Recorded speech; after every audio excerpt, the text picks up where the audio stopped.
Hello, everyone, and welcome to another Wall Street from Main Street podcast. Today we'll be featuring Lawrence Reed, president of Foundation for Economic Education. Lawrence, welcome to the show. Hey, thank you very much, John. It's a pleasure to be on. Great. First thing I wanted to get into was a lot of people, our followers, are familiar with the Mises Institute, but there's also an older free market think tank, I don't know if it's more established, but it's definitely been around longer. I would say establishment's around the same in my terms. But tell our audience a little bit about yourself and about myself or about fee? Both. Okay. Well, I was born in Pennsylvania, 1953, and my first exposure really to free market ideas came in the mid to late 60s. I came alive, you might say, for ideas of liberty in 1968. That was the first year I began reading the Freeman, the journal that we publish at FEE, and my life has never been the same since. I have devoted my attentions almost exclusively, at least in a professional way, to advancing liberty in one capacity or another.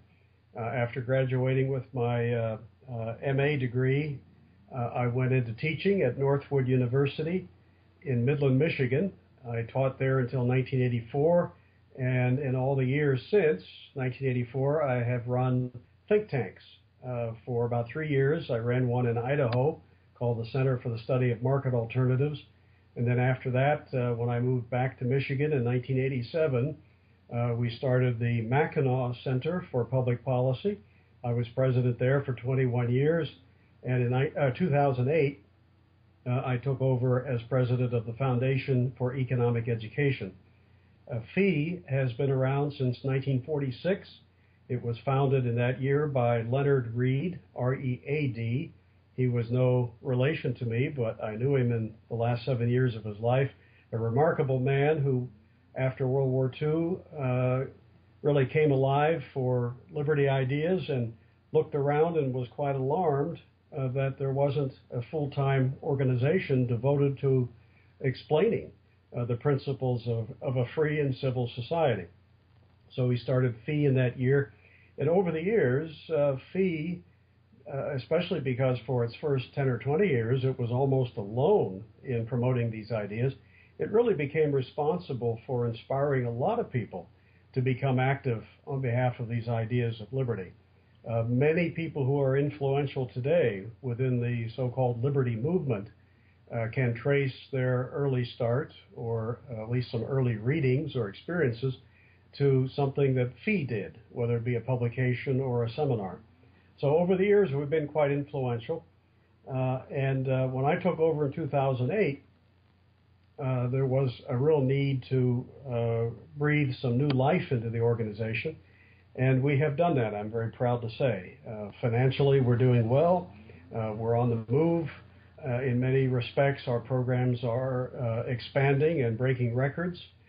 We focus now almost entirely on young people between the ages of 16 and 24 in particular, with seminars and publications, our website, which is fee.org, and a lot of things going on all over the country all the time. Great. And I was wondering, you were talking about getting into Austrian economics. Nowadays, I learned about it through the internet. A lot of my friends, they've learned about it through the internet. How did you discover it? Was it through school, or was it a mentor? Or That's a great question. I have asked it of many of my friends over the years as well. It's always interesting to find out what first sparked an interest in these ideas from people. In my case, I got into these ideas from an anti-communist angle. In the mid to late 60s, during, of course, the Cold War, as I became interested in liberty, I was very concerned about the Soviet Union and about various tyrannies around the world. When the Soviets invaded Czechoslovakia in 1968, I went to a demonstration in Pittsburgh against the Soviet invasion, Pittsburgh, Pennsylvania. It was sponsored by a group called Young Americans for Freedom, and I joined the organization. And at that time, when you joined YAF, you got a package of material that included a subscription to the Freeman, published by Fee, and some really great books that have had a great impact on me, like The Road to Serfdom by F.A. Hayek, and Henry Hazlitt's Economics in One Lesson, and Frederick Bastiat's The Law. So the more I read, I kept my anti-communism, of course, but it was deepened by a growing understanding of the principles of liberty and of Austrian economics. And then I was privileged to go to college at Grove City College in Pennsylvania and study under Dr. Hans Sennholz, who was one of only 4 people to earn their PhDs under the tutelage of Ludwig von Mises, the greatest of the Austrian economists, and in my estimation, the greatest economist period of the 20th century.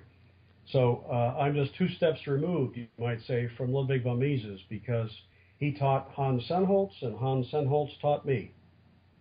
Oh, that's great to hear. And you were talking about learning this in school. Now, I actually learned philosophy, and I was actually law and society major, but when it comes to business schools and everything, after I left school, I learned about Frederick Bastiat and, Ayn Rand, she's objectivist, though, but I felt that I was robbed in my education because all these great economists or philosophers I learned about after I was actually graduated grad school. I was wondering, why do you think it's not taught in schools? Well, I know exactly what you mean, because I wasn't learning of these people either, certainly not in public high school. I really didn't learn of Austrian economics in particular through any formal schooling. By the time I went to Grove City College, I had already been self-taught in these ideas, but I didn't get them in high school. To a great extent, there's an ebb and flow of ideas all the time. And, in the 1920s, Austrian economics was not only on the ascendancy, it was very popular in a lot of places. It seemed to explain to a lot of people, a lot of economists, a lot of things. It explained the trade cycle in ways that, a growing number of economists said, hey, that makes sense. But then along comes the Great Depression, which the Austrians, in many cases, actually predicted.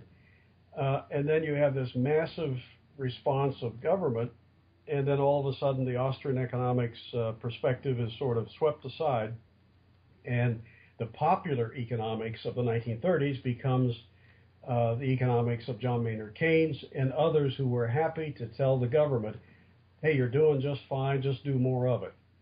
And there's an awful lot of money in that. A lot of universities, pick up plenty of funding from the government, and shouldn't be surprising that those tend to be hotbeds of people who want to argue that government ought to get bigger. But I think there is a resurgence in Austrian economics, has been now for some time. And when I first learned it, and in through my college years, you could almost count on 2 hands the number of universities or colleges in the country that had an Austrian economist. But now they're all over the country. And in a few places, they even dominate an economics department. We have a long ways to go, and we're always fighting the fact that so many economists get their training at government universities. Government just does not teach liberty, and it doesn't teach sound economics for the most part. So I think, though, I'm hopeful for the future, and I think this is going to change. Austrian economics explains so much in the world that once you're exposed to it, in most cases, you never turn back. Gosh, you actually just said it. You talked about the Great Depression, that the Austrians predicted it, and then the Keynesians became popular. In terms of predicting something and Keynesians getting it wrong, Austrians predicting it and Keynesians getting it wrong. I wish I had $1 for every time I read about that. Yeah. I'd be one really rich guy, as long as I could turn it in for gold. Well, don't we wish that ideas were always evaluated by everybody in terms of their merit and their, how well they explain the world? But there are so many other motivations that people have that sometimes trump things like truth. Yeah, And one thing is you travel a lot. In fact, you just because of a schedule change, that's why we're doing this interview. So I know from trying to schedule an interview with you how busy you are. In terms of your traveling, what is the word out there on Austrian economics? Is it really resonating with people, or what type of obstacles are there? Or Well, it is resonating, and it's far more popular and influential today than it was 30, 40 years ago when I first got interested. There are far more Austrian economists now all over the world. I know, golly, probably 100 or more. And in the 81 countries I have visited, I can tell you that there were few of them that now do not have somebody who understands Austrian economics. Few of them that don't have a free market think tank that is at least friendly to Austrian economics. So that's progress. But the tide of government is so strong and been going for so long that it's not going to be easy to turn that around.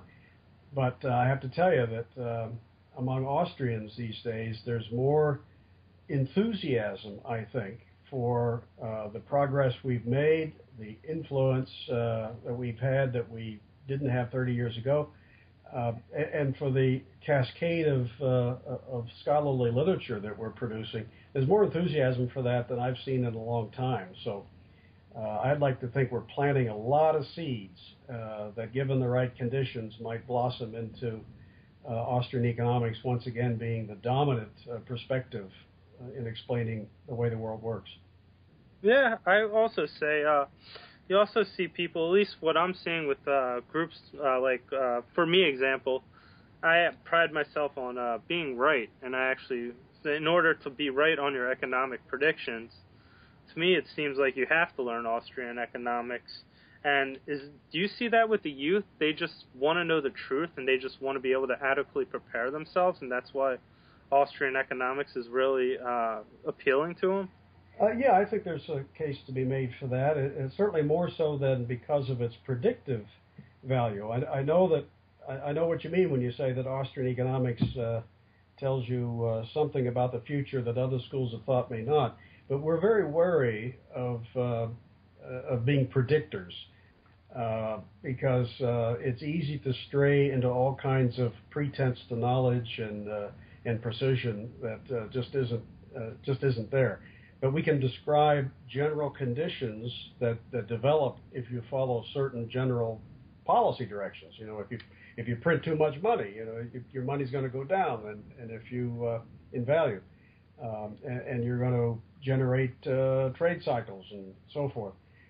So Austrian economics does say an awful lot about what happens when you pursue bad ideas, bad policies. But I think the main reason that it's attractive to young people is that it just professes it provides the truth. We're not trying to suck up to any politicians. We're not trying to say things that will make government happy and give us a paycheck. We're really serious about following human action from its source, which is individual human beings acting and interacting, making decisions, and being involved in interplay in the marketplace with others. We're interested in following that and explaining what happens and what the general laws of economics are that govern that behavior. So we are really committed to truth. We're not trying to suck up to anybody, especially those in power. I definitely agree. And if you're still wary about the Austrians not trying to be a suck up, all you have to do is just read some Murray Rothbard, and you can tell. Oh yeah. He's not sucking up to anyone. He spoke his mind. He didn't. He was a courageous economist. So, in terms of your mission about economic education, I was reading some things about the fiscal cliff, and now that it's over, Nancy Pelosi's even talking about more revenue, and I was thinking your mission is more important now than ever. What are your views on the fiscal cliff, and then Pelosi saying we need more revenue raisers? Well, of course, my view always has been that the problem in Washington is not that there isn't enough revenue. The problem is, twofold. One, there's too much revenue to Washington, and secondly, there's far too much spending. That's the problem. It's not that we're undertaxing. And people like Nancy Pelosi she doesn't know squat about economics, frankly. I mean, you could take everything she knows about economics, put it on a bumper sticker, and still have enough room for the Magna Carta. She's a politician who is interested in one thing, and that is power. And close behind would be things like pleasing her constituency. And, she's not interested in truth.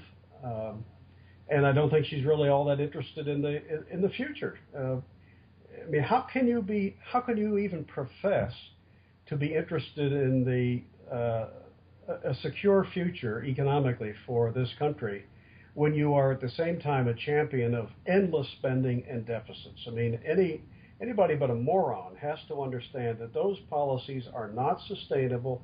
They are destructive. They have never worked. So I think rather than looking at truth, people like Nancy Pelosi are just thinking of, what can I do to make my friends happy and give me power and notoriety, and maybe settle a few scores, with people I don't like by using government policy. So the fiscal cliff was entirely an invention of an irresponsible Congress and White House. And it underscores, in my mind, the importance of not trusting to these people to run big aspects of your life. Isn't it amazing how many people will look at the way that thing was dealt with and admit that, they had 2 years to prepare for it and they settled it minutes before midnight. But nonetheless, we should let these same people run healthcare for us. I mean, how absurd is that? So to me, it just underscores how government isn't a way to run just about anything. And the less of it you've got, the better off society is going to be. And the way they settled it, of course, was economically harmful. It actually is going to add to the debt and to the deficit, not subtract from it. And it's got huge disincentives built into the fiscal cliff resolution that will harm the economy, disincentives to invest and to produce by raising taxes. And so it's just a disaster all the way around. Well, you don't even need to be an economist to look at what tax raises do. All you have to do is go look at France, and you see all the wealthy people putting up their homes for sale. Yeah. And you see even other countries in Europe saying, hey, if you're a French businessman, we'll let you move here. We're not going to take 3/4 of your wealth. Yeah. So I think I just saw today Gerard Depardieu, the famous French actor, has now got a Russian passport. He doesn't want to pay the government 3/4 of the next dollar that he earns, or next franc, or euro, I should say. And why should he? I mean, why should you pay to anybody 3/4 of what you've earned, that you've taken all the risk for, done all the labor to produce? And these guys come in and say, sorry, we had nothing to do with what you've earned, but we want to take 3/4 of it. I mean, can you blame him? Oh, no. And did you say he has a Russian passport? I thought it was Russian. Yeah. Well, I will just say this. You know it's bad when you're trying to go to Putin for safety for your wealth. Absolutely. And yes, it was Russian, because I recall reading that he'd had a dinner with Putin right before or right around the time that he got it. So he's basically said to his home country, I'm not, forget you, I'm not paying you 75% when Russia has a flat tax rate of only 13%. Oh, gosh. Well, at least Russia has one thing right, a flat tax. So I prefer no income tax, but it's better than 39%. Yeah. I would say. Yep. And one other thing I just wanted to get in, one of the things that allows Austrian economics to have a good track record is, I would say, no other school of economics, I'm just saying the monetarist and Keynesian, is their understanding of the Federal Reserve and the central bank. Yeah. And I was just wondering what your thoughts are. Ben Bernanke said that the Fed's easing or not Ben Bernanke, but the Federal Reserve announced it would, of course they said probably end in 2013. Is that possible, or do you think they're bluffing? Well, you've asked a couple of questions here. On the first point, you're right that I think Austrians do understand the Fed and the harm that it does may be better than most other schools. And the reason for that is, we don't start out examining money from the premise that it's an invention of the government and all we have to do is give the right people enough power to manipulate it properly. I mean, we go back to economic principles and to history and observe that money is not an invention of the state, it's an invention of the marketplace. And it ought to be governed by market forces of supply and demand. When you depart from that and set up a government agency, in this case a central bank, you're playing central planner with a critically important commodity in a modern market economy. And Austrians are the first to say that one of the problems with that is that it's a pretense to knowledge, that the thought that a handful of people sitting in Washington actually know what the proper money and credit supply should be is absurd. It's preposterous. It's a pretense to knowledge, as Hayek once observed. Imagine, take something like green beans. That's the example I always use anyway. If the president said, hey, we need to have 7 people appointed by the president to determine what the proper supply of green beans in our economy ought to be, and we're going to give them all kinds of government powers to increase and decrease the supply so as to meet demand and do all sorts of other things. We'd laugh at that. We'd think, how absurd. How would they know? Actually, I got one question since you brought up green beans. Would they come from Michelle Obama's garden? Oh, yeah, right. Yeah, who knows? But, I mean, the very notion that a handful of people would be able to govern that is ridiculous. So what do we do with green beans? We don't have a central planning commission. We don't have a green bean central bank. And lo and behold, you can go into any store in the country and green beans are there. You never have to worry, gee, am I going to be able to get them today? The supply and demand come together beautifully without any central planner. When you put government in charge of money, you have given it an enormous commanding height, you might say, over the economy. And there's not a government in the world that hasn't assumed that power and hasn't subsequently abused it. And by abuse, I mean, eroded the value of the currency, generated trade cycles, bubbles in the economy, and followed by the inevitable busts. And the Fed is no different. So when you ask me, will they do what they've just said and end their easing this year? I don't know, and I don't think they know either. This is, fly by the seat of your pants on any given day. Anything could happen in the economy, or with their calculations, it could cause them to change their mind. They're just sending a signal right now that they would like to reverse policy and maybe stabilize money growth instead of this rapid expansion that they've been doing for several years now. Whether they can follow through on it or will follow through on it, only time will tell, but I don't think even they know what they're going to be doing a year from now. All right, and so, yeah, I think they obviously, they're doing a new policy announcement, it seems like every other meeting, so I think you're right there, where it's Operation Twist or QE3. So, if our audience wants to find out more about you and Foundation for Economic Education, how can they do so? I would encourage your audience to visit our website, which is FEE, F-E-E, which stands for Foundation for Economic Education, fee.org. And there you'll find our magazine, The Freeman, including its archives, every issue going back to the 1950s. You'll find daily fresh content, including commentary on current issues, a lot of economic history. You'll also find details about the events we put on, including the summer seminars for high school and college students, and other events where we have one or more fee speakers present throughout the year. Everything that we do is on our site at fee.org.